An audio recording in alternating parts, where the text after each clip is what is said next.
میرے محترم بھائیوں، بزرگوں، دوستوں، عزیزوں، یہ رمضان الجیسا مبارک بابرکت مہینہ ہمیں اس بات کی یاد دلاتا ہے کہ تمہیں روزے رکھنا ہے، اس میں اللہ کا حکم ہے۔ تمہیں نماز ادا کرنا ہے، اس میں اللہ کا حکم ہے۔ تمہیں صدقہ زکوٰۃ عطا کرنا ہے، اس میں اللہ کا حکم ہے۔ تمہیں جھوٹ بولنا نہیں ہے، اس میں اللہ کا حکم ہے۔ کسی کو دھوکہ نہیں دینا ہے، اس میں اللہ کا حکم ہے۔ تول میں کم نہیں کرنا ہے، اس میں اللہ کا حکم ہے۔ کسی کو دھوکہ نہیں دینا ہے، اس میں اللہ کا حکم ہے۔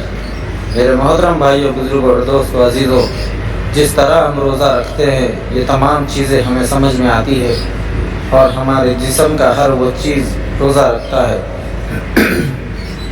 زبان کا بھی روزہ ہے، آنکھ کا بھی روزہ ہے، ناک کا بھی روزہ ہے، جسم کے ہر چیز پر روزہ ہے۔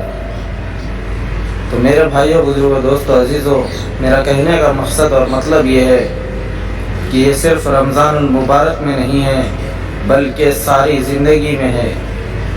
جتنی زندگی ہماری باقی ہے، موت تک ہمیں یہی کام کرنا ہے۔ نہ کسی کو جھوٹ بولنا ہے، نہ کسی کو دھوکہ دینا ہے، نہ کسی کو تکلیف دینا ہے، نہ کسی کا دل توڑنا ہے، نہ تول میں کم کرنا ہے۔ یہ بھی ہمارا قسمی روزہ ہے کہ مسلمان وہ ہے کسی کو دکھ نہیں دیتا، کسی کو تکلیف نہیں دیتا۔ میرے بھائیوں، بزرگوں، دوستوں، عزیزوں، ایک واقعہ میرے حضور اقدس تاجدار مدینہ سرکار دو عالم صلی اللہ علیہ وسلم کا آپ کو بتاتا ہوں۔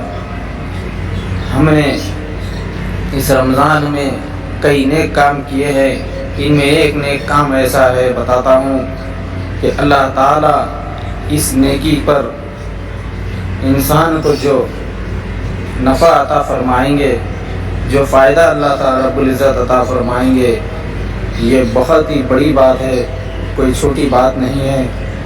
اس پر حضور اقدس صلی اللہ علیہ وسلم نے خود عمل کیا ہے۔ ایک مرتبہ آپ صلی اللہ علیہ وسلم عیدگاہ تشریف لے جا رہے ہیں، رمضان المبارک کا مہینہ ہے، آپ عیدگاہ جا رہے ہیں، راستے میں ایک بچہ ملا ہے۔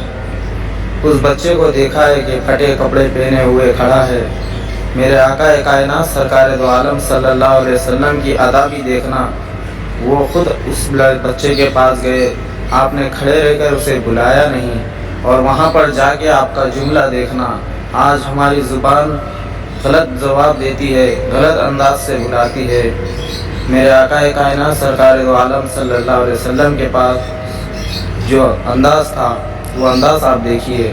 آپ صلی اللہ علیہ وسلم اس بچے کے پاس گئے، جا کر کہنے لگا، بیٹے کیا بات ہے، تم پرانے پٹھے کپڑے پہنے ہوئے ہو، کیا آپ کے پاس کپڑے نہیں ہیں؟ اس بچے نے کہا کہ میرے ماں باپ بھی نہیں ہیں اور میرے پاس کوئی کپڑا دلانے والا بھی نہیں ہے۔ اسی وقت میرے آقا کائنات سرکار دو عالم صلی اللہ علیہ وسلم کی آنکھوں سے آنسو جاری ہو گئے۔ اس بچے کو لیا اور اس بچے کو لے کر اپنے گھر گئے، اور فاطمہ رضی اللہ تعالیٰ عنہ کے گھر پر پیغام بھیجایا۔ کہنے لگے کہ حسین اور حسین کے جو بھی نئے اچھے کپڑے ہو، عمدہ کپڑے ہو، ان کپڑوں کو منگایا۔ آپ صلی اللہ علیہ وسلم نے اس بچے کو پانی نہلایا خود اپنے ہاتھوں سے، پھر اس کے سر میں تیل لگایا اور کنگھی کی، اور جیسے ہی کپڑے عمدہ کپڑے آ گئے اس کپڑوں کو پہنا کے حضور اقدس صلی اللہ علیہ وسلم نے اس بچے سے پوچھا، اے بیٹا، اگر تمہارے ماں باپ زندہ ہوتے تو تم اپنے والد کے ساتھ عیدگاہ کیسے جاتے؟ وہ بچے نے کہا،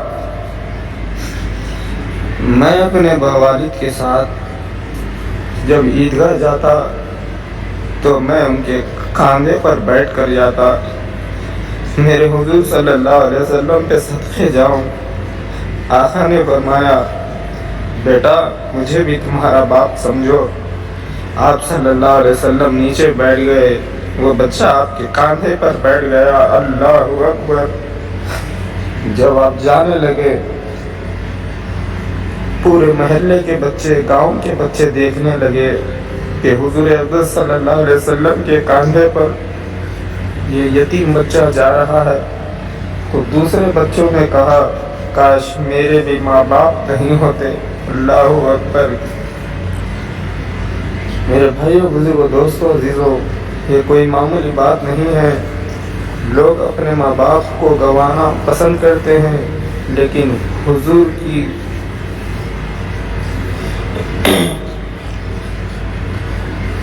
سے جو محبت ہے اپنے ماں باپ سے بھی اتنی محبت نہیں ہوتی۔ میرے بھائیوں، بزرگوں، دوستوں، عزیزوں، اس کے بعد میرے حضور اقدس صلی اللہ علیہ وسلم نے فرمایا، عیدگاہ میں اس بچے کو لے گئے۔ وہاں جانے کے بعد آپ نے بیان کیا، اپنے بیان میں آپ نے فرمایا کہ جو بھی شخص ایک یتیم کے سر پہ ہاتھ پھیرے گا، اس کے سر پر جتنے بال ہوں گے، اللہ کی قسم اللہ تعالیٰ اسے اتنے نیکی عطا فرمائیں گے اور اس کے اتنے گناہ معاف فرمائیں گے، اور اس کے اتنے گناہ معاف فرما کر جتنے گناہ ہیں اس کو نیکی میں بھی تبدیل فرمائیں گے۔ میرے بھائیوں، بزرگوں، دوستوں، عزیزوں، یتیموں کا بھی خیال کرنا، عید میں اپنے گھروں کے پڑوسیوں میں بھی خیال کرنا۔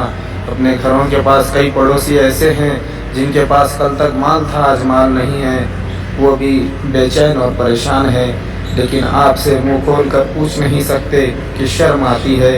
اسی لیے یہ مت دیکھو کہ وہ پیسے والا تھا، اسے یہ بھی دیکھو کہ اس کے پاس آج ہے بھی یا نہیں، اس کے گھر کے اندر مالی حالات ہے کہ نہیں۔ پڑوسی کا حق ہے، کل یہ پڑوسی قیامت میں ہم سے پوچھے گا، اے اللہ، جس وقت اس کے پاس مال تھا میرے پاس کچھ نہیں تھا، میرے بچے مجھے ستا رہے تھے، میں نے کچھ نہیں دیا، اپنے بچوں کو پھٹے پرانے کپڑے پہنائے۔ یہ سارے سوالات ہم سے ہوں گے۔ امید ہے کہ آپ لوگوں کو یہ بات سمجھ آئی ہوگی، اور ایسے نہیں ہے کہ آپ لوگ میں کوئی ایسے ذہن نشین لوگ نہیں ہیں، بہت سے ذہن نشین لوگ ہیں اور بہت صلاحیت مند لوگ ہیں۔ بہت خوش نصیبی ہے میری کہ اللہ تعالیٰ نے مجھے آپ تمام لوگوں کے سامنے یہ پیغام مصطفیٰ اور اللہ رب العزت کی پسندیدہ عمل کو آپ لوگوں کے سامنے رکھنے کی مجھے موقع دیا ہے۔ آمین یا رب العالمین۔